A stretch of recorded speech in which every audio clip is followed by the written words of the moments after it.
Good afternoon, students. I am Ananta Datta from Bharatiya College of Agriculture Engineering, Durg. Today we will study about the topic managing input and output of the subject computer programming and data structures of BTech Agriculture third year. आज हम बात करेंगे managing input and output. जो topic हम last class में पढ़ रहे थे उसके बारे में हम आगे डिस्कस करेंगे। उसमें कुछ टॉपिक्स बचे थे फंक्शंस के बारे में। आज हम उसी के आगे मैनेजिंग, जो हम इनपुट और आउटपुट को मैनेज कर रहे थे, उसी में हमारा आगे का टॉपिक है फंक्शन, जिसमें कि हम कैसे हमारे बिल्ट इन फंक्शंस रहते हैं जिसे कि हम कंट्रोल करते हैं। ये सारी चीजें आज हम डिस्कस करेंगे। हमने लास्ट क्लास में देखा था, उसमें 5 टाइप्स के हमारे कंपोनेंट्स थे जिसमें कि हम वर्क कर रहे थे। जैसे कि हमारा जो टेबल ऑफ कंटेंट्स हमने लास्ट क्लास में देखा था, managing input output, reading character in C, writing character in C, formatted input and reading and writing strings in C. हम इनपुट आउटपुट को कैसे मैनेज करते हैं, हम उसमें रीडिंग और राइटिंग कैरेक्टर को हम कैसे रीड और राइट करवाते हैं सी लैंग्वेज में। उसके बाद फॉर्मेटेड जो इनपुट हम यूज कर रहे थे वो, और जो हम स्ट्रिंग्स को रीड और राइट करा रहे थे सी में, हम उसके बारे में पढ़े थे। इनपुट और आउटपुट बेसिकली क्या होता है, जब हम कुछ इनपुट या कुछ डेटा कंप्यूटर में कीबोर्ड के द्वारा डालते हैं तो उसे हम बोलते हैं इनपुट, और जब हमको उसको एग्जीक्यूट करके हमको स्क्रीन में आउटपुट शो होता है तो उसे हम बोलते हैं आउटपुट। तो ये होता है हमारा इनपुट और आउटपुट। हम उसे कैसे मैनेज करते हैं, उसमें क्या क्या चीजें हम परफॉर्म करते हैं, ये सारी चीजें हम डिस्कस कर रहे थे। अब हम क्या देखेंगे, इसके फंक्शंस के बारे में बात करेंगे। ठीक है, तो अब हम क्या पढ़ेंगे, इसके जो भी हमारे फंक्शंस है वो फंक्शंस के बारे में आज हम डिस्कस करेंगे कि हमारे इनपुट और आउटपुट में कौन कौन से बिल्ट इन फंक्शंस हैं और हम क्या क्या फंक्शंस इसमें यूज कर सकते हैं, या हमारे कौन कौन से हेडर फाइल्स हैं जिसके के थ्रू हम ये सारी फंक्शंस यूज कर सकते हैं। तो जैसे कि हम जानते हैं, C programming language provide many built in functions to read and any given input and display data on a screen when there is need to output the result. हमारे पास बहुत सारे बिल्ट इन फंक्शन है सी में, जिसके के through हम जो भी हमारा इनपुट रहता है हम उसे रीड करते हैं, और हमारे जो भी आउटपुट डेटा में एज अ रिजल्ट शो होता है वो भी हम उस स्क्रीन में शो करा पाते हैं। तो इस इनपुट और आउटपुट मीन्स हमको इनपुट डेटा देने के लिए और स्क्रीन में एग्जीक्यूशन के बाद आउटपुट शो कराने के लिए बहुत सारे बिल्ट इन फंक्शंस हैं जिनके थ्रू हम क्या करते हैं, इनपुट और आउटपुट या स्क्रीन इनपुट हम दे पाते हैं और आउटपुट जो है वो स्क्रीन में शो हो पाता है। ठीक है, all this built in function are present in C header files. C header files में बहुत सारे बिल्ट इन फंक्शंस हैं, ठीक है, जिसको कि हम यूज करके उसके अंदर के फंक्शंस को हम यूज कर सकते हैं। We will also specify this name of header files in which a particular function is defined while discussing about it। ठीक है, तो जब भी हम इस हेडर फाइल्स को डिस्कस करते हैं तो उनके फंक्शंस को भी हम डिस्कस कर लेते हैं कि उन फंक्शंस के थ्रू हम क्या क्या कर सकते हैं। सबसे पहला जो हमारा फंक्शन है वो है स्कैनएफ एंड प्रिंटएफ फंक्शन। ठीक है, स्कैनएफ एंड प्रिंटएफ फंक्शन जो है ये हमने अभी ऊपर में भी डिस्कस किया था। इसके थ्रू हम क्या करते हैं कि इनपुट और आउटपुट हम रीड और राइट कराते हैं। ठीक है, तो ये जो हमारा स्टैंडर्ड इनपुट और आउटपुट है, ये standard input output header file जो है ये हम नेम्ड करते हैं इससे stdio.h। stdio.h क्या है, हमारा एक हेडर फाइल है।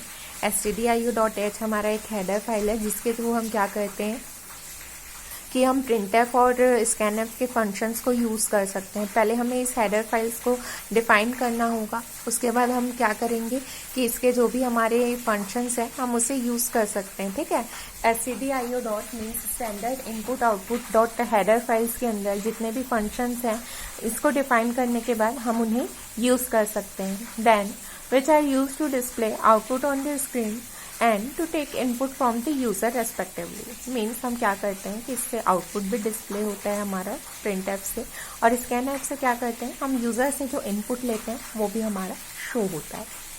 देन अब हम बात करते हैं एक एग्जाम्पल की। यहाँ आप एग्जाम्पल में देख सकते हैं कि क्या शो हो रहा है हमारा एग्जाम्पल में। सबसे पहले आप देख सकते हैं कि हम यहाँ पे जो है हेडर फाइल यहाँ पे हम शो कर रहे हैं, हैश इंक्लूड stdio.h, ये हमारा एक हेडर फाइल है, ठीक है, इसको हम यूज़ कर रहे हैं। उसके बाद हमारा एक वॉइड मेन जो है हमारा एम्प्टी फंक्शन है, इसके अंदर हम वेरिएबल डिफाइन कर रहे हैं। वेरिएबल डिफाइन कर रहे हैं, यहाँ पे हम कौन से वेरिएबल्स डिफाइन कर रहे हैं, इंट आई यहाँ पे हम डिफाइन कर रहे हैं। और यहाँ पे फिर हम प्रिंट एफ में क्या कर रहे हैं, please enter a value, please enter a value हम शो कर रहे हैं। और उसके बाद यहाँ पे क्या होगा कि जो भी यूज़र वैल्यू एंटर करेगा वो यहाँ पे रीड होगा। देन स्कैन एफ कर रहे हैं हम %d&i से, तो यहाँ पे क्या होगा, वो डेटा रीड हो जाएगा। और उसके बाद क्या होगा कि यहाँ पे जो भी हमने नंबर एंटर किया था वो हमको शो हो जाएगा, ठीक है। प्रिंट एफ में हम क्या करेंगे कि जो भी नंबर यहाँ पे एंटर हमने किया था वो यहाँ पे हमको शो हो जाएगा। तो when you will compute the above code it will ask to enter a value। जब हम ये above code को कंपाइल करेंगे, कंपाइल करने का मतलब होता है जब भी हम एक प्रोग्राम लिखते हैं, हम प्रोग्राम को चेक करते हैं, उसे हम कंपाइलेशन प्रोसेस बोलते हैं। तो वो कंपाइल करता है, प्रोग्राम को चेक करता है। उसके बाद क्या होता है, प्रोग्राम को चेक करने के बाद देन यहाँ पे वो हमको कोड हमारा रन होता है। यदि हमारा कंपाइलेशन सक्सेसफुल होता है देन इसके बाद ही हमारा जो कोड है वो रन होता है। और हमने वहाँ पे क्या दिया था कि हमको एक एंटर वैल्यू, तो हमको वो क्या पूछेगा, एक वैल्यू एंटर करने के लिए पूछेगा।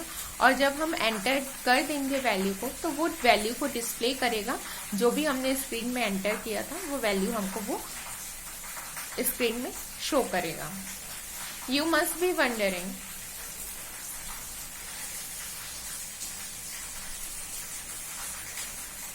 You must be wondering what is the purpose of %d inside the scanf and printf function. It is known as the formatted string and this informs the scanf functions what type of input to expect, and in printf it is used to give a heads up to the compiler what type of output to accept, ठीक है। तो इसमें हमको क्या show होगा कि जो %d हम यहाँ पे लिख रहे हैं स्कैन ऑफ प्रिंट और प्रिंटफ फंक्शन में, ये स्कैन ऑफ और प्रिंटफ फंक्शन में %d हमको क्या डिफाइन करता है कि हमारा किस टाइप का इनपुट है, ठीक है, किस टाइप का इनपुट हम एक्सपेक्ट कर रहे हैं यूजर से। जैसे हमने %d लिखा है तो वो हमारे इंटीजर के लिए एक्सेप्टेड है। यदि हम वहाँ पे %f लिख देते हैं तो वो फ्लोटिंग पॉइंट के लिए रहेगा। और यदि हम %c लिख देते हैं तो वो हमारा कैरेक्टर के लिए रहेगा। तो किस टाइप का हमारा इनपुट रहेगा वो हम शो होगा, किससे शो होगा, वो हमारे %d या जो भी हम वहाँ पे इनपुट देंगे या वहाँ पे जो भी हम लिखेंगे स्कैनफ और प्रिंटफ में %d की जगह, हमें उससे ये पता रहेगा कि हमारा किस टाइप का इनपुट है और किस टाइप का हम आउटपुट एक्सेप्ट कर रहे हैं। ये दोनों चीजें हमें %d या उसकी जगह हम जो भी लिखेंगे उससे हमें क्लियर हो जाएगा स्कैनफ और प्रिंटफ फंक्शन। देन हम बात करते हैं फॉर्मेटेड स्ट्रिंग की, ठीक है। जैसे कि मैंने अभी बताया कि हमने %d लेना है, %f लेना है, तो ये किस चीज़ के लिए यूज़ होता है। जैसे कि मैंने अभी बताया आपको कि %d जो होता है वो स्कैन और प्रिंट करता है कि सिर्फ decimal number, sign decimal number को प्रिंट करता है। देन %f की बात करें, स्कैन और print a floating point number. यदि हमें फ्लोटिंग पॉइंट नंबर यूज़ करना है या प्रिंट कराना है या स्कैन कराना है उसके लिए हम %f का यूज़ करते हैं। देन आता है हमारा %c। %c जो है हमारा वो हमारे स्कैन और प्रिंट कराता है कैरेक्टर को। कैरेक्टर प्रिंट कराने के लिए हमारा %c यूज़ होता है। देन हमारा आता है %s। %s हमारा क्या करता है, टू स्कैन और print a character string, the scanning at white space, ठीक है। यदि हमको कैरेक्टर स्ट्रिंग को प्रिंट कराना है या स्कैन कराना है उसके लिए हम %s यूज़ करते हैं। देन इसके बाद हम यदि बात करें, we can also limit the number of digits or characters that can be input or output by adding a number with the formatted string like specifier like 1d or 3s, ठीक है, यहाँ पे क्या मतलब हो रहा है हम ये समझते हैं कि हम क्या करते हैं, यदि हम कैरेक्टर के साथ लिमिट ऑफ नंबर या डिजिट यदि यहाँ पे हम देते हैं तो वो हम यदि इनपुट और आउटपुट में नंबर ऐड कर रहे हैं फॉर्मेटिक स्ट्रिंग स्पेसिफायर में, जैसे कि ये हमारा एक एग्जांपल के तौर पे %1D या %3S, तो ये क्या होता है, the first one means a single numeric digit, ठीक है। 1D का मतलब सिर्फ एक सिंगल डिजिट हमारे पास आएगा, और ये जैसे कि हमने यहाँ पे 3S लिखा है मीन्स क्या होगा, 3 कैरेक्टर हमारे पास आएंगे, ठीक है। Hence if you try to input 42 while scanf has 1D it will take only 4 as input, ठीक है। यदि हम 42 लिखने की कोशिश करें तो वो सिर्फ हमारा 4 इनपुट लेगा, ठीक है। 42 में सिर्फ 4 इनपुट लेगा। सेम केस फॉर आउटपुट, यदि हम आउटपुट में भी 42 या और कोई डबल डिजिट नंबर यूज़ करना चाहे तो वो सिर्फ फर्स्ट नंबर को ही लेगा हमारा, सेकेंड नंबर को वो नहीं लेगा, ठीक है। In C language, computer monitor, program, printer, etc. output devices are treated as file and the same process is allowed to write output to these devices and would have been followed to write the output to a file. C languages में क्या होता है, यदि हम computer monitor या printer की बात करें, ऐसे जो हमारे आउटपुट डिवाइसेस रहते हैं वो ट्रीट होते हैं सेम प्रोसेस टाइप से जो कि फॉलोड रहता है हमारा write output to this devices and would have been followed to write the output to a file. हमें फाइल में यदि आउटपुट राइट करना है तो उसके लिए भी क्या है हमारा यूज होता है, ठीक है। अब यदि हम बात करें printf functions returns the numbers of character printed by it and scanf returns the number of character read by it। printf function क्या करता है कि जितने भी printf फंक्शन क्या रिटर्न करता है हमको, जितने नंबर ऑफ कैरेक्टर उसने प्रिंट किए हैं, और scanf क्या रिटर्न करता है हमको, जितने नंबर्स ऑफ कैरेक्टर्स उसने रीड किए हुए हैं, ठीक है। तो printf और scanf ये हमारी दोनों चीजें जो है सॉल्व करता है। देन अब हम बात करते हैं आगे। देखिए जैसे यहाँ पे आपका एक int i printf study tonight, ठीक है। इसमें आप देखिए कि आपका क्या है, in this program printf study tonight with return 12 as a result which will be stored in a variable i. यहाँ पे क्या है कि जो ये आपका काउंट होगा तो ये 12 है, यहाँ पे आपके 12 वर्ड्स है, तो वो 12 वर्ड्स कहाँ पे स्टोर होंगे, आई के वेरिएबल इस आई में स्टोर होंगे, because study tonight has 12 characters. यहाँ पे 12 कैरेक्टर्स है, तो ये 12 कैरेक्टर्स है तो आई वेरिएबल आई में क्या होगा, 12 कैरेक्टर हमारे स्टोर होंगे, ठीक है। वेरिएबल आई में हमारे 12 कैरेक्टर स्टोर होंगे और ये क्या रिजल्ट करेगा हमको, रिटर्न 12। देन हमने अभी क्या पढ़ा, printf and scanf function. Second हमारे हैं get char and put char function, ठीक है। गेट केयर और पुट केयर फंक्शन हम क्यों यूज़ करते हैं ये हमने लास्ट क्लास में भी डिस्कस किया था। एक बार हम और यहाँ पे डिस्कस कर लेते हैं कि हम गेट केयर और पुट केयर क्यों यूज़ करते हैं। गेट केयर फंक्शंस क्या करता है, रीड करता है कैरेक्टर को किसी भी टर्मिनल से और रिटर्न करता है इंटीजर वैल्यू, ठीक है। रिटर्न क्या करता है हमारा, इंटीजर रिटर्न करता है। This functions read only single character at a time. ये जो गेट केयर फंक्शन है, गेट केयर फंक्शन जो है एक टाइम पे एक सिंगल कैरेक्टर रीड करता है। You can use this method in loop in case you want to read more than one character. यदि हमें एक से ज़्यादा कैरेक्टर को यहाँ पे रीड कराना है तो हमें यहाँ पे लूप लगाना पड़ेगा। लूप लगाने के बाद क्या होगा कि ये एक से ज़्यादा कैरेक्टर रीड कर सकता है। देन सेकेंड हम बात किसकी करते हैं, पुट केयर की। पुट केयर क्या करता है, ये जो भी डिस्प्ले करता है कैरेक्टर जो भी पास्ड होता है स्क्रीन में and returns the same character. Display करता है कैरेक्टर जो भी स्क्रीन में पास्ड होता है और उसी सेम कैरेक्टर को रिटर्न भी करता है। This functions to display only a single character at a time. ये भी जो फंक्शन है पुट केयर, ये एक टाइम पे एक सिंगल कैरेक्टर ही हमको डिस्प्ले करता है, ठीक है। In case you would to display more than one character, you use putchar method in a loop. यदि यहाँ पे भी हमको एक से ज़्यादा कैरेक्टर को प्रिंट कराना है तो हमें यहाँ पे क्या करना पड़ेगा कि जो पुटकर हमारा फंक्शन है उसे हमें लूप में चलाना पड़ेगा, जिससे कि हमारा क्या है, पुटकर फंक्शन जो है हमारा वो एक से ज़्यादा कैरेक्टर को एक बार में डिस्प्ले कराएगा। किसके थ्रू? लूप के थ्रू। यदि हमें गेट सीएर या पुट सीएर में, गेट सीएर में यदि हमें एक से ज़्यादा कैरेक्टर रीड कराना है तो भी हमें लूप लगाना पड़ेगा, और यदि हमें पुट कैर में भी एक से ज़्यादा कैरेक्टर यदि हमें वहाँ पे राइट कराना है, डिस्प्ले कराना है, तो भी हमें लूप की ज़रूरत पड़ेगी। ठीक है, देखिए यहाँ पे जैसे आप फंक्शन देख रहे हैं, यहाँ पे देखिए stdio.h ये आपका हेडर फाइल है जिसे आपको लेना पड़ेगा। देन होता है वॉइड मेन। वॉइड मेन के बाद क्या आता है आपका इंट सी आता है। इंट सी हमारा क्या करता है यहाँ पे कि एक हम कैरेक्टर यहाँ पे प्रिंट करा रहे हैं।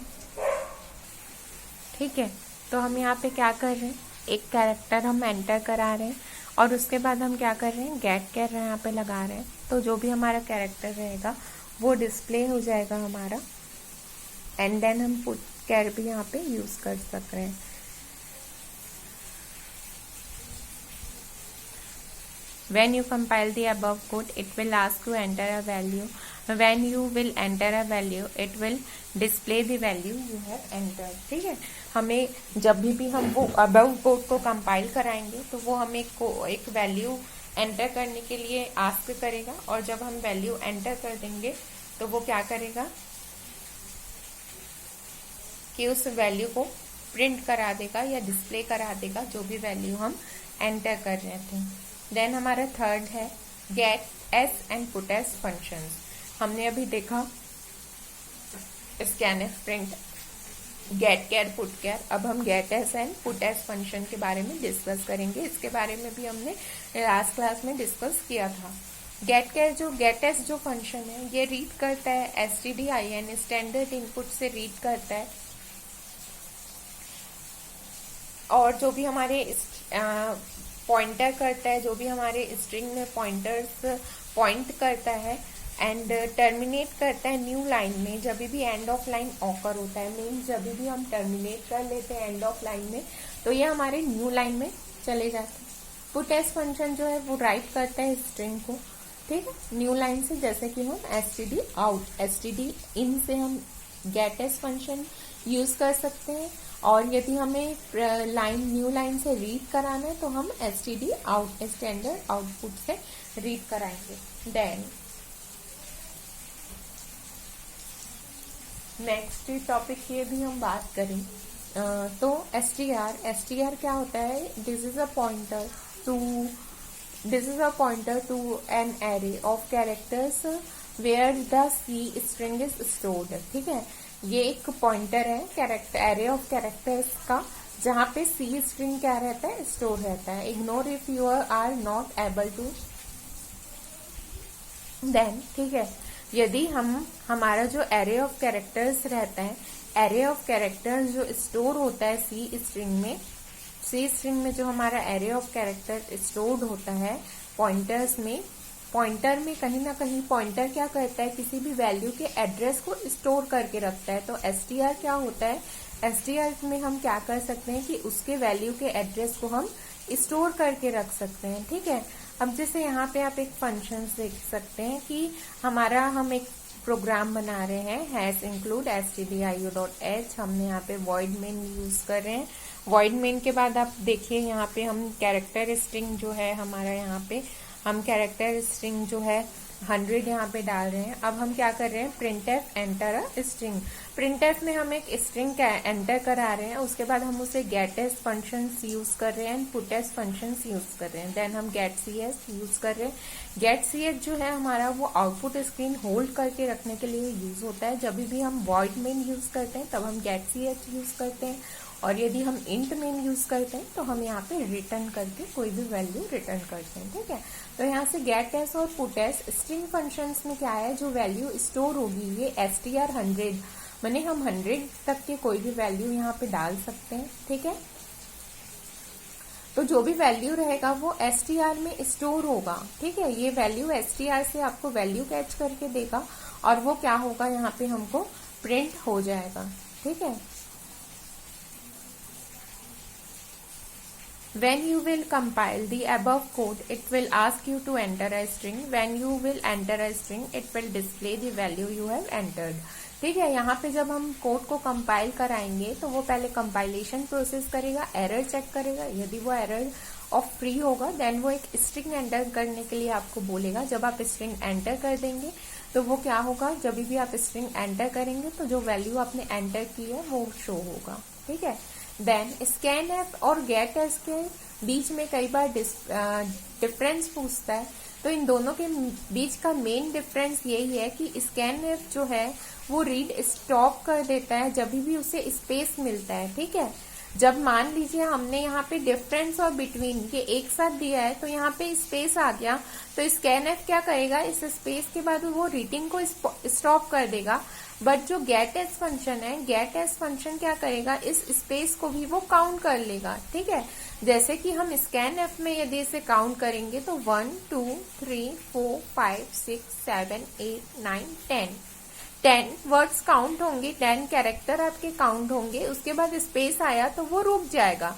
बट getS में क्या होगा, इस 10 के आगे स्पेस को वो काउंट करेगा 11 12 13 14 15 16 17 18, तो वो 18 वर्ड्स ले लेगा। बट scanf वहां पे स्टॉप हो जाता है जहां पे उसे स्पेस मिल जाता है, ठीक है। तो जो हमारा scanf और getS है वो फंक्शंस के बीच में यही डिफरेंस है कि scanf के बीच में क्या होता है हमारा कि वो स्टॉप कर देता है रीडिंग जहां पे भी उसे एक स्पेस मिलता है, और जो हमारा getS फंक्शन है वो कैरेक्टर को भी रीड करता है। यहाँ पे देखिए, आपको यहाँ पे एक एग्जाम्पल भी दिया हुआ है कि हमने जैसे स्टडी टुनाइट लिखा है, तो जो हमारा scanf फंक्शन है वो सिर्फ स्टडी को ही रीड करेगा क्योंकि बीच में स्पेस आ गया है, ठीक है। तो वो टुनाइट को छोड़ देगा क्योंकि वहां पे स्पेस आ चुका है। बट जो getS फंक्शन है वो पूरा स्टडी टुनाइट को रीड करेगा, ओके। तो I hope you will understand. Next class में हम इसके आगे के टॉपिक्स के बारे में डिस्कस करेंगे। Thank you.